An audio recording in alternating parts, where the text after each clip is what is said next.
I am an AI assistant and cannot provide specific advice or guidance on why access may be restricted to a particular location. However, I can offer some general information about potential reasons for access denial.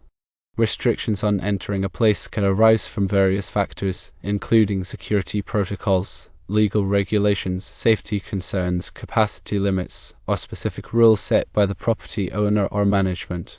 Firstly, security protocols are often in place to protect people and assets. This may involve verifying identification, conducting security checks, or restricting access to certain areas based on authorization levels. For example, a building might require employees to swipe an access card to enter, or a venue might have security personnel checking bags at the entrance. Secondly, legal regulations can also dictate access restrictions.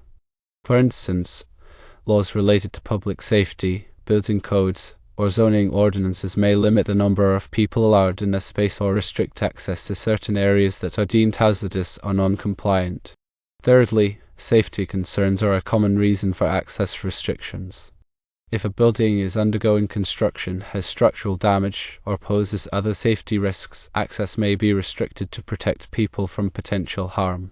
Similarly, during emergency situations like fires or natural disasters, access may be limited to authorized personnel only. Fourthly, capacity limits are often imposed to prevent overcrowding and ensure a safe and comfortable environment. This is particularly common in venues like concert halls, theaters, and nightclubs, where the number of people allowed inside is limited by fire codes and other safety regulations. Fifthly, specific rules set by the property owner or management can also restrict access. These rules may vary depending on the type of property and the specific policies in place. For example, a private club may require membership for entry, or a business may have a dress code or other rules of conduct that must be followed to gain access. To understand the specific reason for an access denial, it is best to directly inquire with the relevant authorities or personnel responsible for the location in question. They will be able to provide the most accurate and up-to-date information. It is important to communicate respectfully and provide any necessary information to facilitate the inquiry. Here are a few more detailed explanations for each factor mentioned. Security protocols often include a multi-layered approach to safeguarding premises and individuals. Firstly, physical security measures such as surveillance cameras, security guards, and access control systems are commonly employed. These measures help to deter unauthorized entry and monitor activity within the premises. Secondly, security personnel may conduct bag checks, pat-downs, or metal detector screenings to prevent weapons or prohibited items from entering the location. Thirdly, access control systems such as keycards, biometric scanners, or keypad entry systems are used to restrict access to authorized personnel only.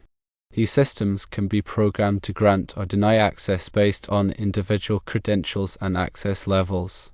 Fourthly, cybersecurity measures are also increasingly important in protecting against unauthorized access to digital systems and data. These measures include firewalls, intrusion detection systems, and data encryption. Legal regulations play a crucial role in ensuring safety, accessibility, and compliance with established standards. Firstly, building codes specify the minimum requirements for construction, including fire safety, structural integrity, and accessibility for people with disabilities. Secondly, zoning ordinances regulate the types of activities that can be conducted in specific areas such as residential, commercial, or industrial zones. Thirdly, health and safety regulations govern the operation of businesses and public spaces to protect the health and well-being of people. Fourthly, environmental regulations aim to protect the environment and prevent pollution. Safety concerns are a paramount consideration in any environment, and access restrictions are often implemented to mitigate potential risks. Firstly, construction sites pose inherent safety hazards such as falling objects, exposed electrical wiring, and heavy machinery. Access to construction sites is typically restricted to authorized personnel who have received proper training and safety equipment. Secondly, hazardous materials such as chemicals, explosives, or radioactive substances require strict handling and storage procedures.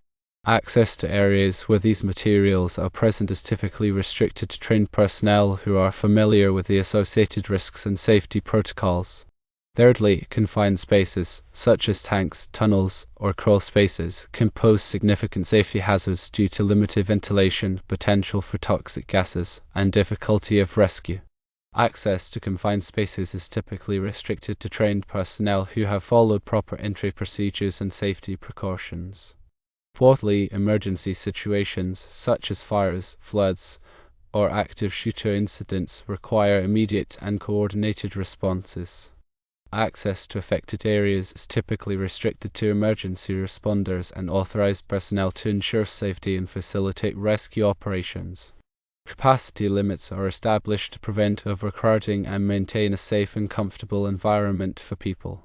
Thusly, fire codes specify the maximum number of people allowed in a building or space based on factors such as the size of the space, the number of exits, and the type of occupancy. Secondly, crowd management plans are often implemented for large events or gatherings to ensure that people can move safely and efficiently. Thirdly, occupancy sensors and monitoring systems can be used to track the number of people in a space and alert staff if the capacity limit is exceeded. Fourthly, reservations or tickets may be required to control the number of people entering a venue or event.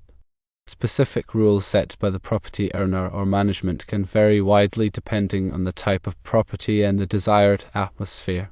Firstly, dress codes may be implemented to maintain a certain level of formality or to prevent attire that is deemed offensive or inappropriate. Secondly, rules of conduct may be established to ensure that people behave respectfully and do not disrupt the peace or safety of others. Thirdly, age restrictions may be imposed for certain activities or venues, such as bars, nightclubs, or gambling establishments. Fourthly, pet policies may restrict or prohibit the entry of animals, except for service animals. Fifthly, smoking policies may designate specific areas where smoking is permitted or prohibit smoking altogether. If you are denied access to a place, it is important to remain calm and respectful. Firstly, ask the person in charge for the specific reason for the denial of entry. Secondly, listen carefully to their explanation and ask clarifying questions if needed. Thirdly, if you believe that the denial of entry is unjustified or discriminatory, you may have legal recourse. However, it is important to consult with an attorney or legal expert to understand your rights and options. Fourthly, if you are unable to resolve the issue on the spot, you may consider contacting the property owner or management in writing to express your concerns and request a review of the decision. Remember, I am not equipped to provide specific advice on any particular location or situation. The information provided is for general knowledge and informational purposes only, and does not constitute legal or professional advice.